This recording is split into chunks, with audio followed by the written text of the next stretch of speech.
Nesse vídeo de hoje eu conversei com o Dr. Carlos Jafé. Carlos Jafé é cardiologista, chefe de serviço, gerente de uma turma enorme que cuida da cardiologia do nosso Hospital Santa Joana. E aí ele traz algumas coisas muito interessantes para a gente nesse bate-papo, muito divertido, muito alegre, em que ele, com todo o seu vigor, sua alegria, que vocês vão ter a oportunidade de ver, traz para a gente questões interessantes e atuais sobre a saúde cardiovascular da mulher. Um problema que seja o que mais mata atualmente a mulher no mundo todo. Então, aproveita, curte o vídeo, compartilha com quem você ama, tá? E se inscreve no canal.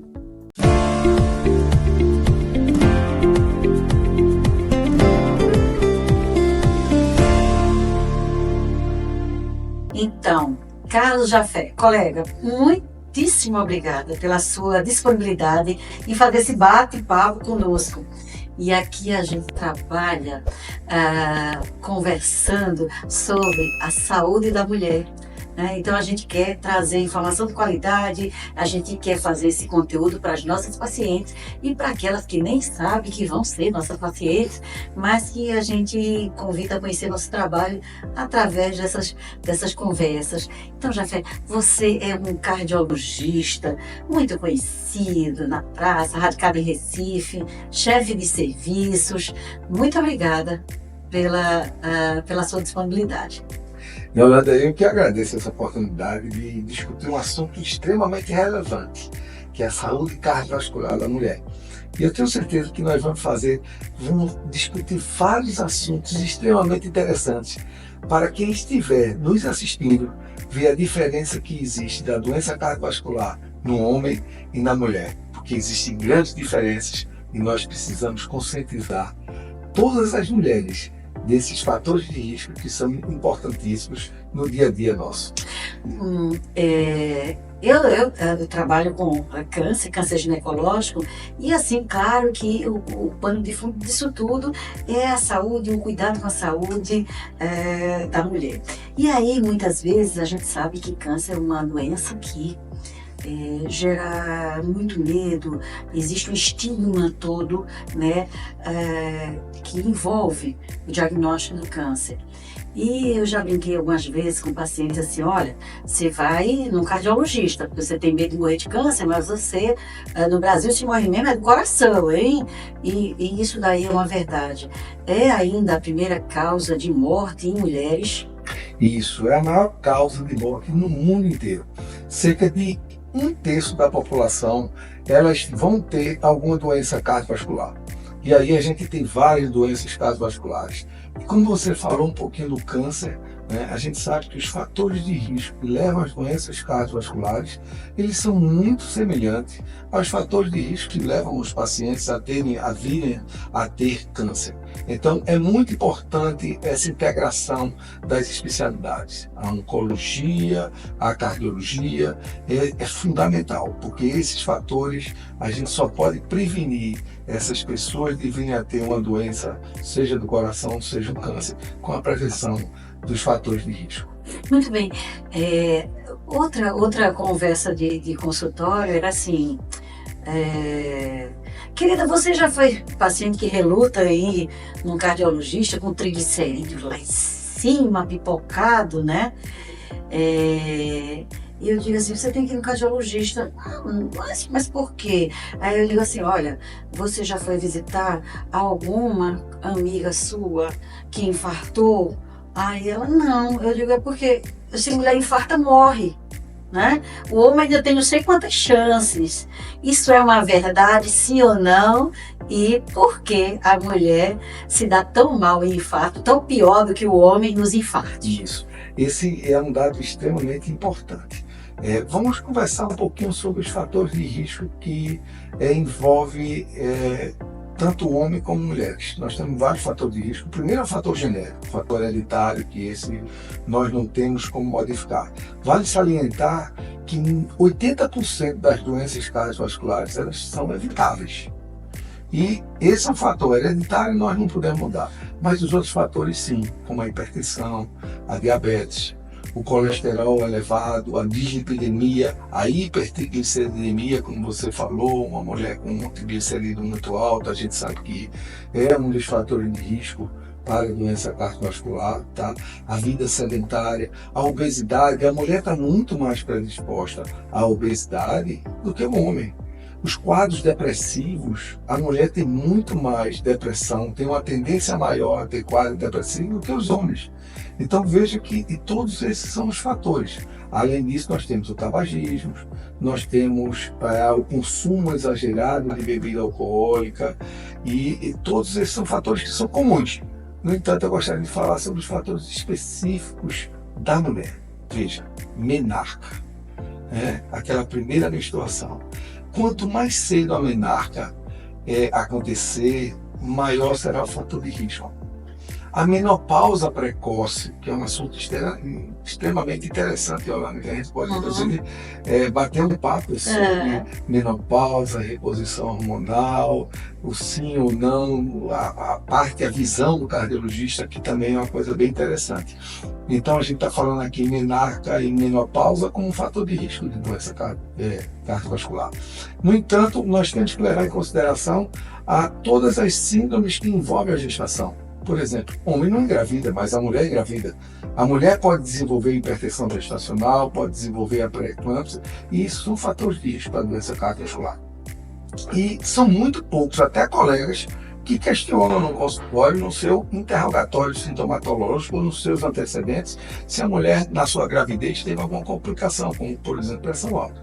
Ou tem diabetes gestacional. Então, a diabetes gestacional é um fator de risco importante. Então, hipertensão gestacional, a diabetes gestacional. Uma coisa que você trabalha muito é a síndrome do ovário policístico. Veja, quem imaginar um cardiologista chegar no consultório e perguntar a uma mulher se você tem síndrome do ovário policístico? Esse é um fator de risco importante. Então veja que nós citamos vários fatores de risco que levam a uma incidência maior da doença cardiovascular em mulheres jovens. E isso tem que ser alertado à população e deve ser exatamente tratado, prevenido. E por isso que as mulheres têm hoje tido muito maior ocorrência de doença cardiovascular de forma mais jovem e têm morrido muito mais, inclusive em algumas faixas etárias com os homens. A gente sabe que naquele período do climatério, aquele período de pré-menopausa, menopausa e pós-menopausa, essas mulheres praticamente elas têm a mesma incidência da doença cardiovascular no homem. No entanto, após a menopausa, que seria mais ou menos após os 64 anos de idade, essas mulheres têm tido doença isquêmica do coração de uma gravidade muito maior. Então ela tem tido muito mais complicações cardiovasculares, inclusive morte, do que os homens. E por quê? Por conta de todos esses fatores de risco que nós colocamos aqui. E além disso, nós temos outros fatores socioeconômicos. Por exemplo, eu não me recordo ninguém ter dito que conheceu um homem que foi assediado. Mas mulher sim, a gente só vê todos os dias mulher assediada de todas as formas, e isso também reflete na doença cardiovascular. Então, todos esses fatores levam à resposta dessa pergunta. Um coração partido, tá? Exatamente. Isso você falou de coração partido, mas nós temos uma síndrome chamada de síndrome de Takotsubo. Essa síndrome é exatamente a síndrome do coração partido. E ela incide muito mais em mulheres pós-menopausa do que nos homens. Só para você ter, a literatura traz cerca de 90% dessa síndrome, tá? Ocorre em mulheres, tá? E mulheres justamente no pós-menopausa. E o que é essa síndrome? Essa síndrome é quando você tem toda a sintomatologia de um infarto agudo do miocárdio, você pode ter todas as complicações, levar você até a morte. levar choque cardiogênico, e você vai para o hospital, você é atendida, você é tratada com um infarto agudo do miocárdio, e, no entanto, quando você faz ser submetida a um cateterismo, que é o exame padrão ouro para tratar o infarto agudo do miocárdio, nas primeiras horas, você encontra uma coronária, todas as suas coronárias normais, e o ventrículo esquerdo em franco sofrimento. Então, isto é exatamente a síndrome do coração partido. E puxando um ganchinho nisso aí, nós temos algumas patologias cardiovasculares que incidem muito mais as mulheres do que os homens. Então, a gente tem uma patologia chamada ANOCA, INOCA e MINOCA. Vocês já ouviram falar sobre isso? É uma coisa tão interessante. Veja, ANOCA. ANOCA o que é? É angina do peito. Essa angina do peito sem ter uma doença coronária obstrutiva. E acomete muito mais as mulheres. Né? INOCA é exatamente a angina e o infarto, tá? Sem alteração nas suas coronárias. E a MINOCA é exatamente o infarto agudo do miocárdio. Nesse grupo e mais frequentemente nas mulheres. Por quê? Porque normalmente as mulheres têm uma sintomatologia atípica. Ok. Ela não tem aquela sintomatologia característica do homem quando tem um infarto agudo do miocárdio. E, além disso, elas são subvalorizadas na sua sintomatologia. Então, muitas vezes a mulher não tem aquela dor típica, aquela dor em aperto que você descreve, com irradiação para a mandíbula, para membro superior, para as costas, com sudorese, de forma nenhuma. Muitas vezes a mulher ela tem uma sintomatologia muito pobre, é um mal-estar, é um desconforto, sem aquela característica. Né? Então, e por que ocorre isso? Porque a anatomia coronária das mulheres são diferentes dos homens. As mulheres tendem a ter as coronárias mais finas, mais tortuosas e ter mais doença da microcirculação. Enquanto o homem ele tem mais a doença obstrutiva. Aquela doença obstrutiva é aquela que leva à formação de uma placa de ateroma, de cálcio com gordura, que todos nós vamos ter ao longo da nossa vida, né? E que com isso faz com que faça a obstrução da coronária e leva ao infarto agudo do miocárdio. Né? Então esse é o ponto. Enquanto as mulheres têm muito menos doença obstrutiva e mais doença da microcirculação. A mulher sobrevive menos ao infarto do que o homem. E se sim, isso tem a ver com essa disposição, tá, das artérias. Na verdade, assim, a mulher ela sobrevive até mais depois da vigência do infarto. Na verdade, o homem morre mais na fase pré-hospitalar, desde a queixa, do início do sintoma até a chegada no hospital. A mulher não, mas ela tem uma doença de muito maior gravidade do que o homem. Né? Então ela tem uma doença cardiológica mais grave do que o homem, apesar que o homem morre mais do que a mulher. Mas, e principalmente na fase pré-hospitalar. Tá? Então, essa é uma diferença e provavelmente está atribuído a todas essas características que nós conversamos aqui, características que são próprias do sexo feminino. Ok, interessante. A doença depressiva, depressão, tá? Ela guarda uma relação com a doença cardiovascular, sim? Sim. A depressão hoje é um fator de risco, né? E quando a gente vai tratar de fatores de risco, a gente sabe que a depressão atinge homens e mulheres, mas ele é muito mais frequente nas mulheres. Então, esse é um fator importantíssimo e que leva exatamente a gente tem que dar todo o suporte, e muitas vezes a gente precisa de uma equipe multiprofissional para dar suporte não só do médico, do clínico, do cardiologista, do psiquiatra, mas também da psicologia, muitas vezes de um educador físico, porque a atividade física é uma coisa que melhora muito o perfil desses pacientes que estão em caráter depressivo. E um detalhe que muitas vezes leva à depressão nas mulheres é o seu dia a dia em casa. né? Porque muitas vezes a mulher não é considerada como a dona da casa, e na verdade é ela a dona da casa. Não existe uma casa sem ter uma dona, e na verdade essa é a mulher que faz tudo, que além do seu trabalho fora de casa, né? Tem filho, tem marido, tem empregados para administrar. Então realmente ela fica muito sobrecarregada, e a gente tem que ter uma atenção especial para as mulheres. Muito bem. Quando começa o cuidado com o coração? Em que idade a gente começa a pensar nisso? Eu digo que desde a infância. Certo. Nós devemos pegar crianças e adolescentes, e isso é uma questão de educação, tá? Familiar.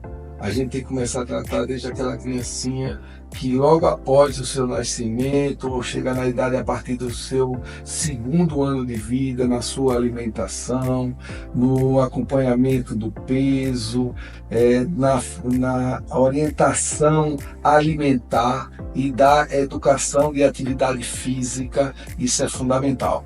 E lógico, se você tem um histórico familiar, eu digo um histórico de antecedentes de pai, de mãe, de avós, com doença cardiovascular, essas crianças, sejam do sexo masculino ou do sexo feminino, elas precisam ter uma atenção especial e começar desde cedo a fazer pelo menos uma avaliação com o seu cardiopediatra ou mesmo com o seu pediatra, que não deixa de ser o clínico da criança. Eu penso que esse cuidado começa no supermercado, nas suas escolhas, tá? Até que ponto a dieta tem um peso, tá? No surgimento ou não. Atividade física, sim, mas se a gente quiser atribuir peso, tá? Onde é que eu devo olhar com mais cuidado? Eu falei da feira porque não adianta, muitas vezes você tem um hipertenso, um cardiopata em casa e quem faz a feira da família não é nada disso, então traz tudo que não é para trazer, né? Muitas vezes dieta riquíssima em sódio, né? São os embutidos, são os enlatados, né? Então essas escolhas, elas têm peso. Como é que você vê isso? Significativo, isso é fundamental. A base começa na alimentação, uma alimentação saudável, rica em frutas, verduras, legumes, cereais, fibras, e evitar exatamente o que você falou, os embutidos, os enlatados, os produtos industrializados. A gente sabe que o comércio de produto industrializado hoje é enorme, e toda criança gosta de um produto industrializado, que é gostosinho, já anda com ele debaixo do braço. Então isso é péssimo. E a gente também tem que levar essa orientação para as escolas, de qualquer nível, seja escola privada ou escola pública, aqui tem um suporte nutricional de um profissional especializado, no caso de um ou de uma nutricionista, que possa orientar essa dieta das crianças desde a infância. Muitas vezes, Yolanda, a gente não consegue, oferece uma verdura, um legume a uma criança, a criança normalmente rejeita. Mas se você for oferecer uma batatinha frita, ela vai aceitar. Ou uns tipos da vida, ela vai aceitar melhor do que uma salada. Então, efetivamente, mas isso vem da educação. Educação que nós, pais, avós, né, nós damos aos nossos filhos e damos aos nossos netos. 3 bebidas, as minhas prediletas, tá? Então, água, café e vinho tinto seco, de boa procedência e tal. Então, todo álcool é ruim para o coração, ou a gente salva esses? O que é que você me diz? Eu te digo que é o seguinte, eu sou um cardiologista que eu não proíbo meus pacientes do consumo de bebida alcoólica, mas eu oriento sobre a quantidade. Como você falou do vinho, de todas as bebidas que nós temos no nosso dia a dia, o vinho é o mais saudável, e inclusive o vinho tinto, tá? Ele tem várias publicações mostrando que, dependendo da quantidade que você venha a consumir, até de forma diária, que isso é uma coisa que a gente não orienta ao nosso paciente, mas que a gente pode comentar aqui e falar um pouquinho, para que essas pessoas não consumam álcool diariamente e venham se formar daqui a pouco, se tornar um alcoólatra. Mas é importante salientar que o vinho em pequena quantidade, meia garrafa de vinho, até com uso mais frequente, ela faz bem para as doenças cardiovasculares. Não só o vinho, como também o uísque, em torno de 1 ou 2 doses de uísque, digo doses medidas de 50 ml, tá? Elas vão fazer bem. Até a cerveja, que é uma bebida mais fermentada, dependendo da quantidade, 2, 3 latinhas de cerveja, isso não vai lhe trazer mal nenhum. É lógico que isso vai variar de pessoa a pessoa. Você chegar, normalmente, na literatura diz assim, ele difere o consumo de bebida alcoólica homem e mulher. Interessante. Mas por que isso aí? Porque a mulher está mais frágil ao álcool, né? Que na verdade a gente é muito pouca a variação do homem para a mulher. Então são coisas, mas eu como cardiologista eu digo que se você gosta e se você faz com prazer, num bom papo, uma boa companhia, porque a Holanda é o seguinte, quando você uma forma de prevenir a doença cardiovascular também é ter momentos de prazer, momentos de lazer. E normalmente quando você vai tomar um vinho com os amigos ou amigas, você está tendo um momento de lazer, de prazer, uma conversa agradável, dá boas risadas, isso faz bem para o coração. Que coisa boa. Café demais. Café demais faz mal, mas a gente diz que é o seguinte, em torno de 3, 4, no máximo 5 cafezinhos durante as 24 horas, ele não vai fazer mal. Tá? Então, de forma nenhuma. Eu tô salva. De forma nenhuma. Algumas pessoas, quando consomem cafeína no final da tarde ou à noite, tem problema com sono, porque realmente o café é um estimulante. E como tal estimulante, muitas pessoas que são sensíveis, e aqui eu esqueci de comentar que é o fato do sono. Eu acho que é muito interessante a gente frisar que um dos fatores de risco, tanto para homens como mulher, se chama a apneia do sono, que hoje está dentro dos fatores de risco para doenças cardiovasculares. Então, se você não tiver uma noite de sono boa, regenerativa, tá? Certamente isso pode levar você a ter uma incidência muito maior de doença cardiovascular e em alguns casos, inclusive, de hipertensão. E a gente sabe que hipertensão hoje é uma doença extremamente grave e silenciosa. Cada vez mais os níveis pressóricos devem ser mantidos mais baixos, até para diagnóstico. Então, hoje a gente tem como estratificar o risco de um paciente, seja ele homem ou seja mulher, mas salientando que a mulher deve ser estratificada esse risco de uma forma diferente, considerando todos os fatores de risco que nós começamos aqui inicialmente. Eu noto que os cardiologistas, de uma maneira geral, nesses últimos tempos, eles têm mais lançado mão de medicamentos e drogas que induzam sono, a valorização do bom sono, do sono de qualidade, do sono aprofundado, do sono reparador noturno. Ele começa a ocupar um espaço e importância na prevenção de várias doenças, e o câncer é uma delas, mas assim, no coração, os cardiologistas hoje faz parte do receituário deles que o paciente precisa dormir e dormir bem, Você medica o sono dos pacientes? Eu medico, mas antes de medicar eu estudo o meu paciente, sabe, Holanda? Eu vou fazer uma polissonografia, que é um exame simples, onde você pode levar o aparelhozinho para sua casa, dormir no seu cantinho, tá, com o seu travesseiro, que eu acho que todo mundo gosta do seu travesseiro, e você dá o diagnóstico realmente se você tem ou não apneia e você classificar. Eu acho que todo tratamento deve ser individualizado. Além disso, você deve fazer o que nós chamamos da higiene do sono, todo aquele preparativo.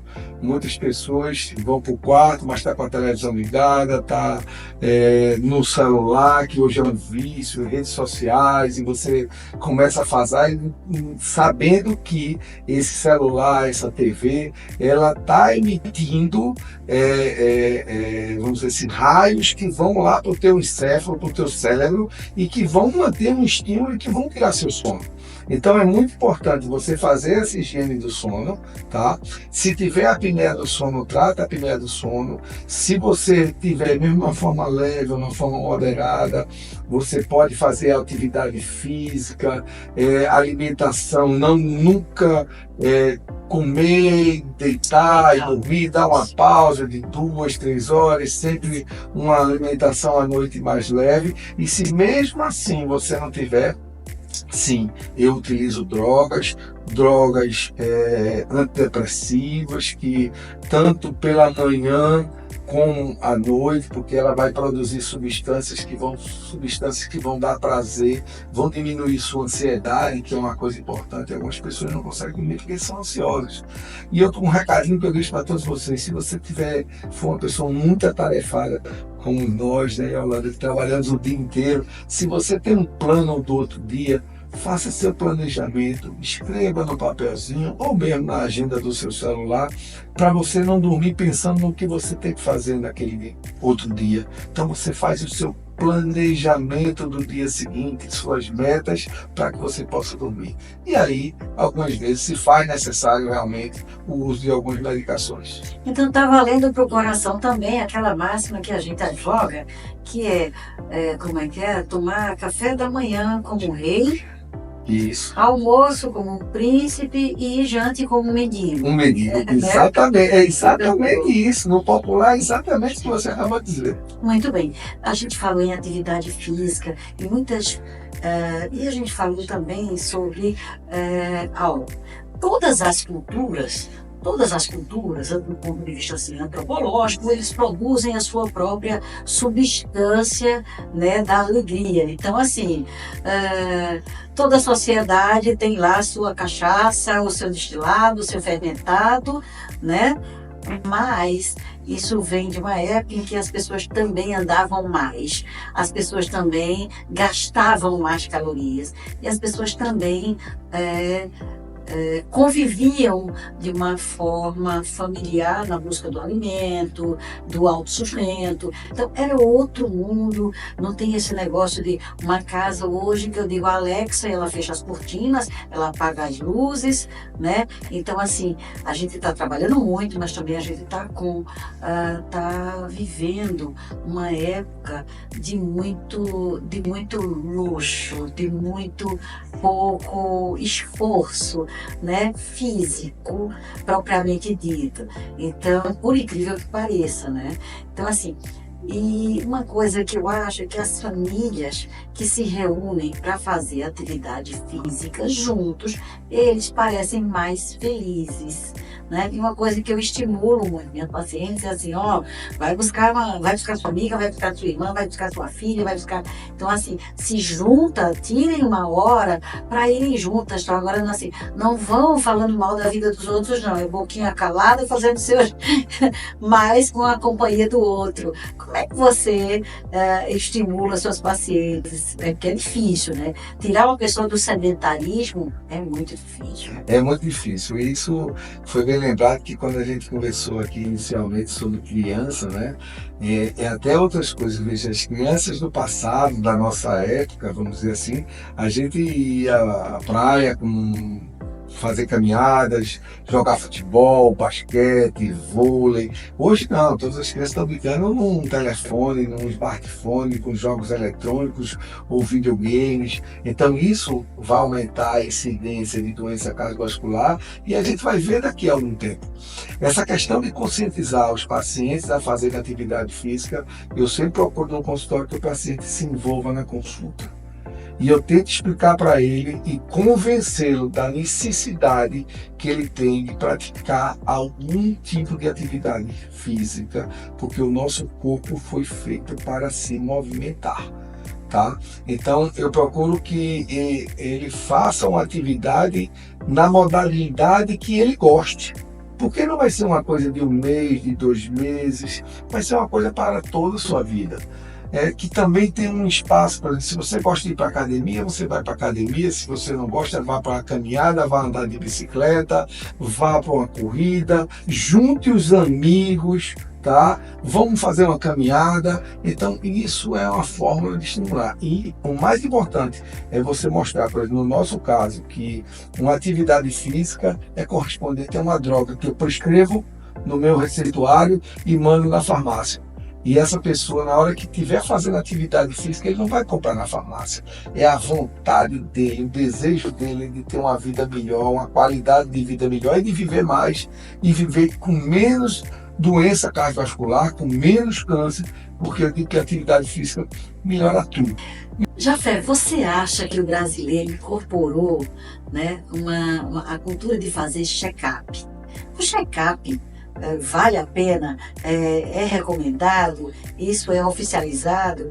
Quantos exames do coração uma pessoa precisa fazer por ano, a partir de qual idade? E quem é essa pessoa que precisa disso? Define sua pergunta, Yolanda, porque na verdade o check-up todos nós devemos fazer. E aí, a partir de que idade? É importante salientar que, se a gente leva de uma população de uma maneira geral, eu diria que, e o que está na literatura hoje, inclusive em diretriz e consenso, é que a partir dos 40 anos de idade, seja homem ou seja mulher, tá, devo fazer um check-up. E quais são os exames que vão ser necessários? Nós temos que tratar cada paciente de forma individualizada. Tá? Então, alguns vão ser necessários mais exames, outros menos, dependendo dos seus fatores de risco, de como é a sua vida do dia a dia. Né? Então, isso vai variar de paciente em paciente, inclusive porque hoje o tratamento que nós fazemos é também individualizado. Quando a gente vai falar de prevenção, um dos grandes vilões das doenças cardiovasculares é o colesterol elevado.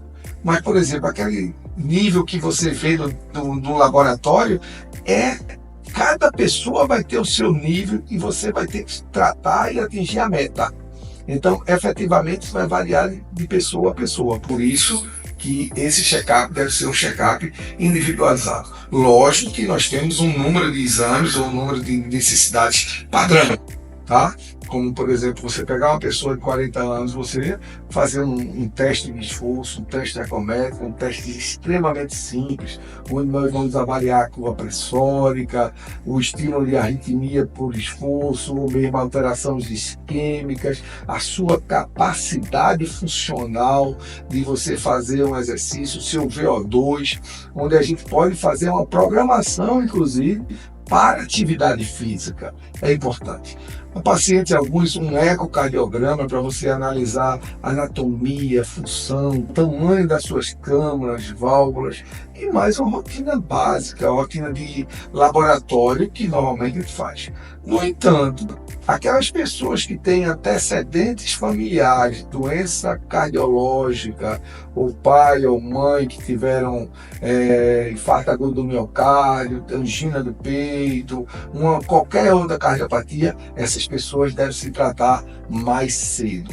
E aí, mais cedo pode ser até a partir da fase de infância, adolescência, e fazer alguns exames complementares. A não ser aqueles que são obesos. Então, você é gordinho, então se você é gordinho, você vai ter que tratar de forma diferente, e você vai ter que fazer check-up com mais frequência, porque a gente sabe que a obesidade é um fator de risco importante. A gente diz que o gordinho é um paciente que tem um fator de risco inflamatório muito grande. Isso. Né? Se a gente for levar um pouquinho, na época da pandemia da Covid, todo paciente que era obeso ele tinha um risco muito maior de complicações e de morte pela Covid-19 do que as pessoas que tinham o seu peso adequado. E vale salientar que não leve só a obesidade, o critério do índice massa corporal, mas a gente tem que contar também os pacientes que são que tenham sobrepeso. Então, se você tem um índice massa corporal acima de 25, ele já é um fator de risco, porque você está com sobrepeso. E levar em consideração também a circunferência abdominal. Se você for observar, e aí uma diferença bem clássica de homem e mulher. Homem, normalmente, quando engorda, ele engorda mais o abdômen. Né? Enquanto a mulher não, ela engorda com todo. O quadril, o busto, os braços, as coxas. Né? Então, é um ganho de peso, vamos dizer assim, de forma uniforme, diferente do homem. Homem, você não vê homem crescer braço de gordura ou de perna, você vê a barriga crescendo. E essa barriga é a gordura visceral, é a gordura abdominal, que é um fator de risco importantíssimo hoje. Então, se você pegar um homem com a circunferência abdominal superior a 102 centímetros e uma mulher com circunferência abdominal maior do que 88 centímetros, isso é um fator de risco importantíssimo. E olha que eu estou falando já no nível máximo, porque se a gente for contar, pode ser até mais abaixo, tá?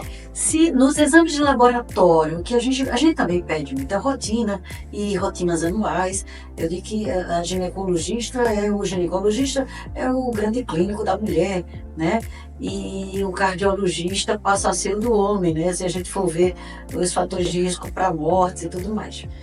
E aí a gente pede com muita frequência exames de rotina anual, quando está acompanhando alguma condição clínica, ginecológica, oncológica.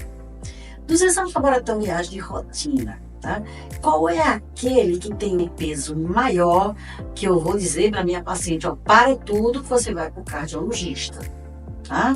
Ah, mas eu ia fazer uma cirurgia para tudo. Você vai no cardiologista e só volta quando ele me devolver. Qual é o exame que você... Veja, de laboratório eu posso dizer a você que é o seguinte, um fator de risco muito importante para a gente seria o colesterol.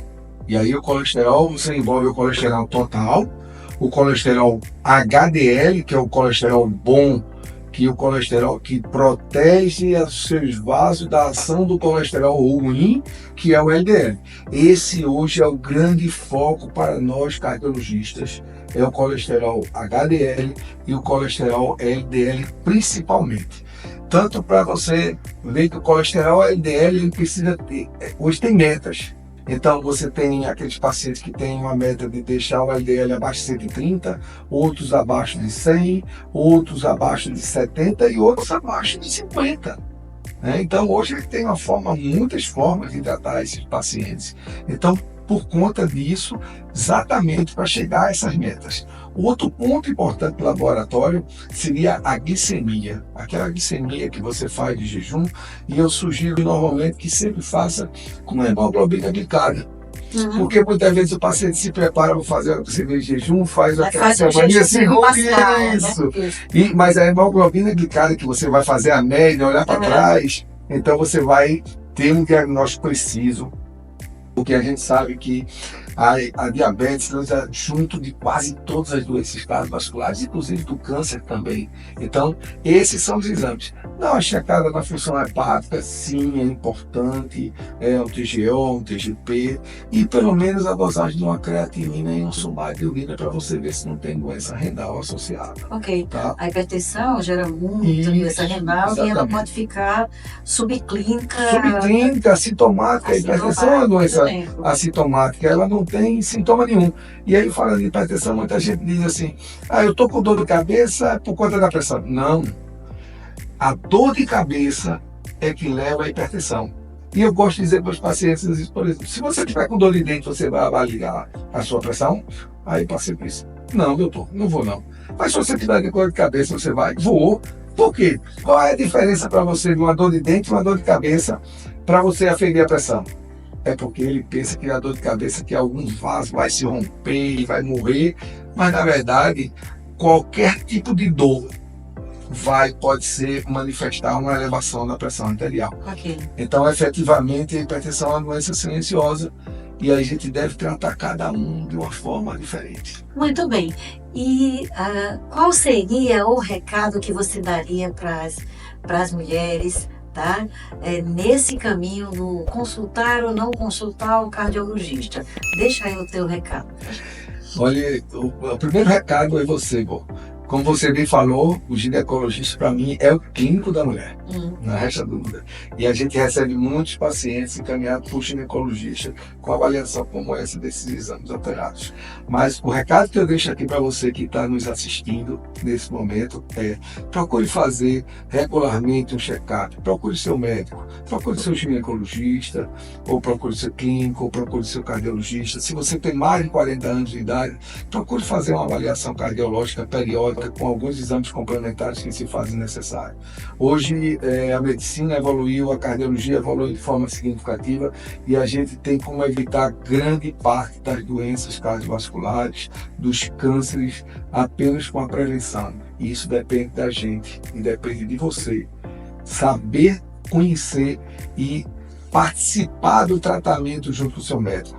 Não adianta só o médico chegar no consultório, lhe dar uma série de exames, prescrever vários remédios e não conversar sobre essa sua integração. Você como paciente, nós como profissionais de saúde, como médicos, para que você possa viver mais, viver melhor e com o coração saudável. Muito bem, Jafé. E que todo mundo possa ser feliz, prevenindo as doenças que trazem tanta morbidade, né? Porque a gente pensa em morte, a gente fala em morte, a gente fala, mas existem as sequelas e as limitações. E por que não prevenir uma coisa que possa, né, efetivamente chegar a deixar você tão limitado, né? E quem se limita muito na vida também não consegue ser feliz. Então vamos ser felizes, todo mundo saudável. Então vamos ficar por aqui. Eu queria agradecer muito a você esse bate-papo. Eu achei formidável, tá? Sua alegria, sua simpatia, tá? E sua didática. Eu achei formidável o nosso bate-papo. Yolanda, eu que agradeço essa oportunidade, fantástico estar aqui com você. Espero receber o convite para outros bate-papos, que vai ser fantástico, conversar sobre o assunto, porque eu acho que essa informação tem que chegar lá na ponta, naquelas pessoas que vão nos assistir, tá? Essa é uma forma de prevenção.